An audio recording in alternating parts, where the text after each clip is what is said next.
Hello everybody, my name is Aaron. Welcome to High Centered Off-Road. So I was curious. My son, as you know, owns a Rivian and I own a Tab400 camper. It's a little camper, it's a teardrop in shape, but it's big for a teardrop. It's about 9 feet tall, it's about 3,000 pounds, and it should tow fairly well, I would think. But the question is how far do we think the Rivian can tow this particular camper? Just at highway speeds, down relatively flat highways and the like. So I called up Andy and said, you want to do a test? And he was like, yep, let's do it. So let's go see it.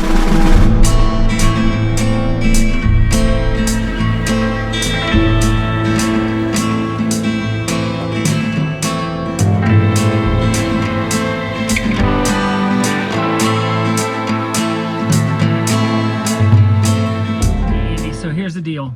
I have a camper and I like to drive across the country with this camper. And if I can only get 100 miles out of this thing driving across the country, it's not gonna work. So this test is gonna test whether or not we can get the needed 150 miles out of the camper behind the truck. And then I might be able to talk the old lady into letting me buy one of these things. Hey there everybody. So we are out here at the King Supers doing a little bit of charging of the Rivian, and we're going to be doing a test today. What kind of test are we doing today, Andy? We're going to be doing a long distance towing test. We'll call it a 90 to 10. Yeah. So it's about where you feel comfortable towing on a road trip, because you don't really want to tow past 10%. You're going to put a lot of strain on the battery. Yeah. And the 90% is probably about right too, because otherwise you're going to sit at a charger for a long freaking time. So we'll go pick up the camper and we'll come and check in with you then. So we're going to call it at 98%. We're down to 15 kilowatts of charging. So this is our 2022 Tab400 by nuCamp, and we're going to be towing it with the Rivian. Andy, what's our stats on what we're going to be doing? So we're going to be doing 65 mile an hour GPS, not what's indicated by the truck. What's the thermostat going to be? Thermostat's going to be set to 72. No heated seats, no heated steering wheel, rear off. So just the front climate. The ambient temperature outside is probably upper 60s. Oh, 61 degrees right now. We're at what percentage, Andy? 95. We're at 95%. And we're going to drive until we hit 60%. Once we hit 60%, we'll find the next exit and turn around and see what happens. All right, so the speedometer says we're going 66 miles an hour, but our fancy schmancy GPS says we're going 65 exactly right now. So we're gonna stick with the 65 miles an hour. So we're only 6 miles into this thing, so can't make any conclusions, but by golly, the trip meter says we're gonna make it 208 miles. Which is spectacular, but it's also 8:15 at night. So it means it would be a long night for us, but we'll see. All right, we're still not very far along in this trip. We're about 9.5 miles. The trip meter saying that we'll make it another 200 miles. Not 100% certain I believe it.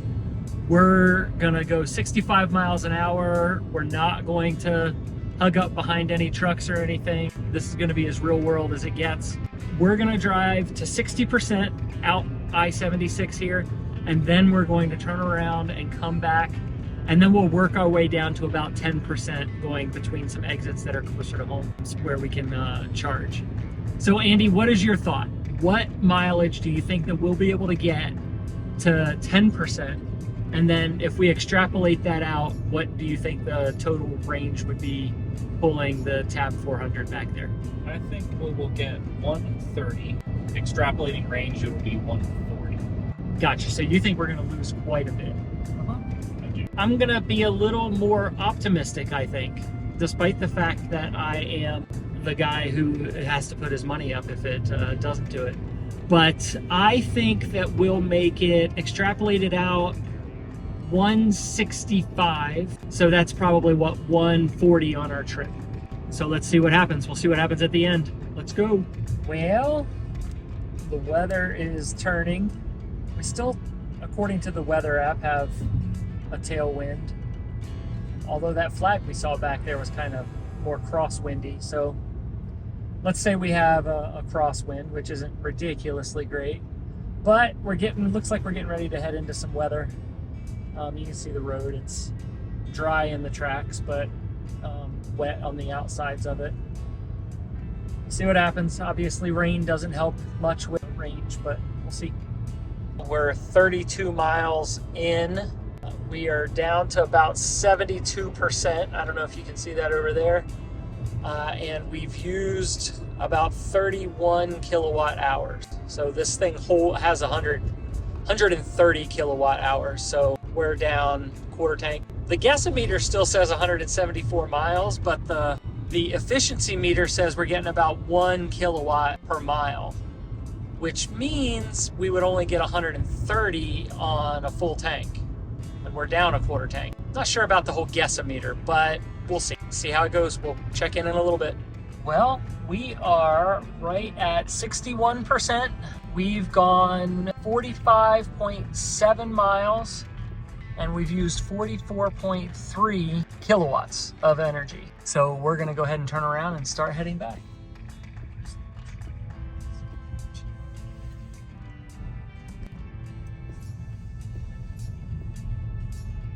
All right, we're headed back up. So for this leg of the trip, getting down to around that 60% mark, we were 61%, right, Andy?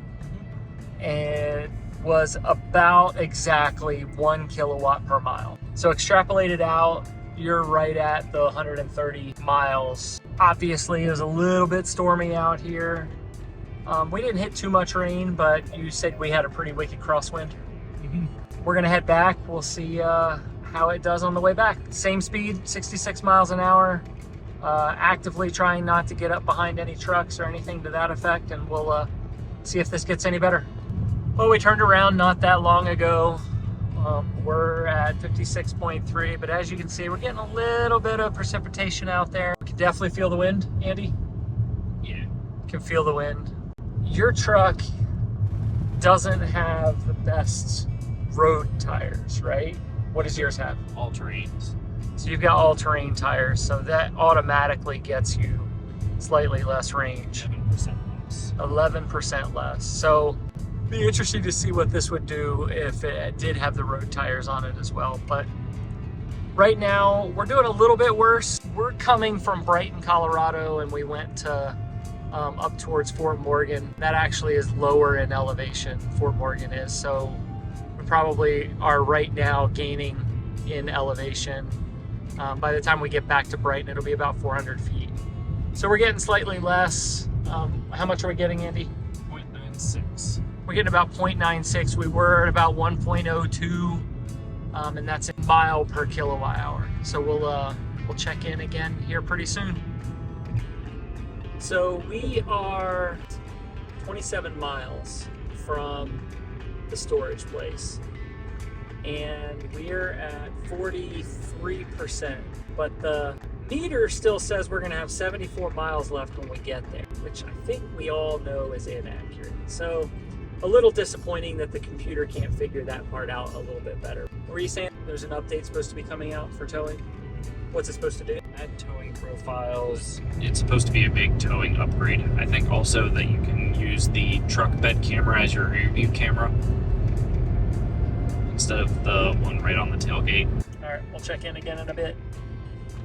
So we're 9 miles away from the camper storage area. We'll be pulling in. Strangely enough, the navigation still says that we'll have 58 miles of range left when we get back there, which is not right because we're at 30% and we're getting about a little under 1 kilowatt per mile. So that's a bit disconcerting, Andy, because, you know, if somebody were to buy the car and just not want to think about it, and they look down and they're like, we can get another 60 miles once we park. We're 40 miles from the nearest charger, so we'll be completely hunky-dory. It's just not right. How's the meter usually work in this thing? Normally the guessometer is guessing your daily driving, so it's not great, but the navigation is flawless within a mile. Gotcha. In this case, the navigation isn't right either.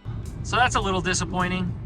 All in all, so far, the mileage it's been not what I hoped for, but it's what I thought it was gonna be. So about the 1 kilowatt, you've got a 130 watt pack, so you figure extrapolate it out, it's gonna be around 120, 130 miles of full range, which means you're gonna want 100 miles, right? You're not gonna wanna charge to 100.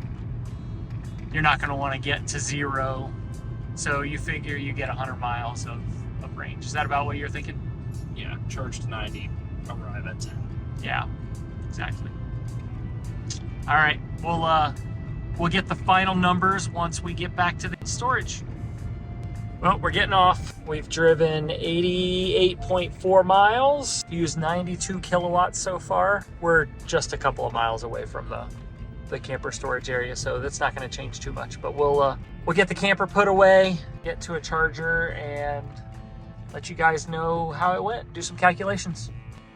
Hey everybody, so we dropped the camper off at my house because the camper place was closed, so that's why we're not doing the video from there. So what were the results? The results were mixed. So the good, man, that Rivian can tow. Like, you can't even tell that it's back there. It also is very level. It levels itself out very well. It tracks amazing. You can definitely feel we had some wind last night. There was a storm. You can tell that the anti-sway is working really, really well. And the ride is spectacular. I drive a Gladiator. I tow this camper with that, and clearly the Rivian drives way better than that. The average side of things, so we got about 0.96 miles per kilowatt, which is roughly what I'm hearing that most people are getting no matter what they're towing, strangely enough. So despite the fact that this camper is really aerodynamic, it's not very heavy, the fact that it still has that 9 feet of height is clearly causing it to lose a lot of range. So if you extrapolate that out, it comes out to